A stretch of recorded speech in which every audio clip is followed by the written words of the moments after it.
The book of the prophet Nahum.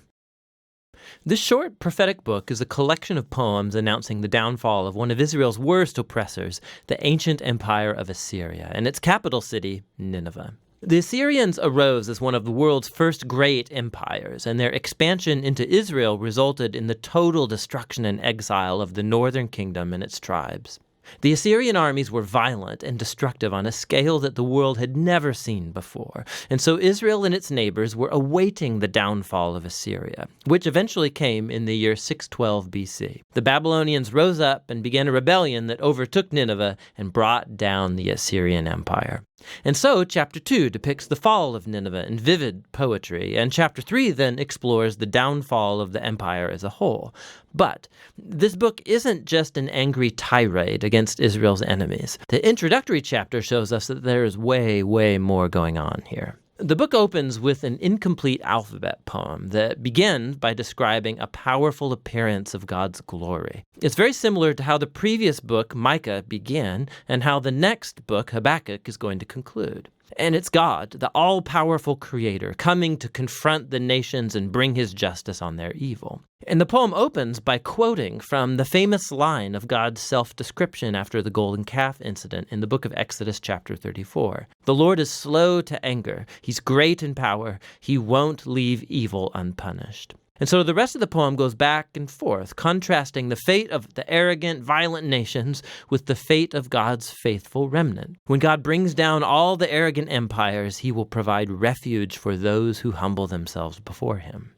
Now, here's what's really interesting, is that you thought this book was only about Assyria, but Nahum actually nowhere mentions Nineveh or Assyria in chapter 1. And when he describes the downfall of the bad guys, he uses Isaiah's language about the fall of Babylon, which happened much later in history. And not only that, Nahum also describes the downfall of the bad guys as good news for the remnant of God's people. It's a direct allusion to Isaiah's good news about the downfall of Babylon. And so all these little details from chapter 1, they come together to make a key point. For Nahum, the fall of Nineveh is being presented as an example, as an image of how God is at work in history in every age, how he won't allow the arrogant or violent empires of our world to endure forever. And so the message of Nahum is actually very similar to that of Daniel.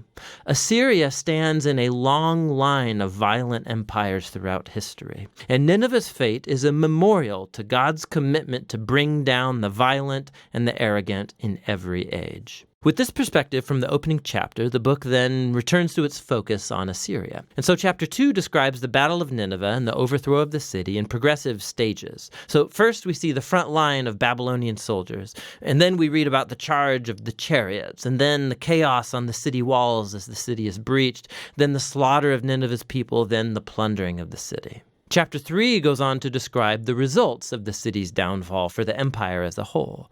So Nahum begins by announcing a woe upon the city whose kings built it with the blood of the innocent. It's an image of how injustice was built into the very system that made Assyria so successful. But their violence has sown the seeds of their own destruction, and so Assyria will fall before Babylon. The book concludes with a taunt against the fallen king of Assyria. He's stricken with the fatal wound, and from among all the nations that he once oppressed, no one comes to help him. Rather, they sing and celebrate his destruction.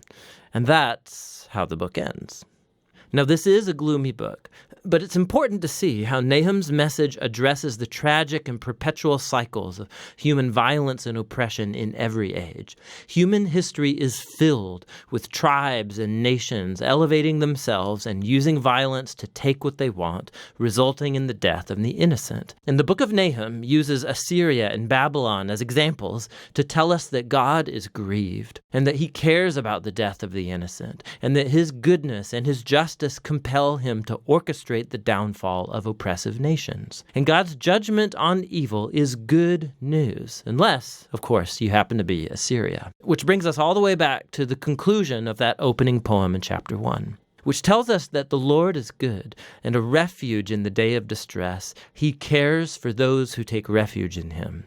And so the little book of Nahum invites every reader to humble themselves before God's justice and to trust that in his time he will bring down the oppressors of every time and place. And that's what the book of Nahum is all about.